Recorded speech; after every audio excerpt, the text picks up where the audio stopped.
ሰበር አሁን የገባ ኢራን በአሜሪካ ምድር የድሮን ጥቃት ትፈጽማለች ሲል ኤፍቢአይ ማስጠንቀቂያ አወጣ።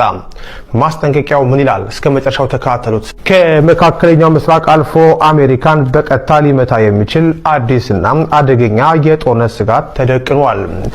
የኤፍቢአይ ሚስጥራዊ መረጃ እንደሚያመለክተው የትራምፕ አስተዳደር በኢራን ላይ የከፈተውን ጦርነት ተከትሎ ኢራን በካሊፎርኒያ ግዛት ላይ ድንገተኛ የአጸፋ የድሮን ጥቃት ልትሰነዝር እንደምትችል ለካሊፎርኒያ ፖሊስ ዲፓርትመንቶች ጥብቅ ማሳሰቢያ ተሰጥቷል።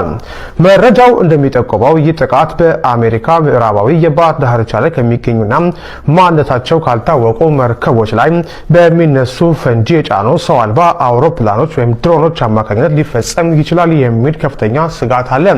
ምንም እንኳን የጥቃቱ ትክክለኛ ጊዜና ኢላማ በግልጽ ባይታወቅም የስለላ ተቋማቱ ግን አሜሪካ አሊያም እስራኤል ኢራንን ይመቱ ከሆነ አጸፋውን ለመመለስ አስቀድመው የተዘጋጁና የተኙ ሴሎች እና መሳሪያዎች ሊኖሩ እንደሚችሉ አጥብቀው እያስጠነቀቁ ነው።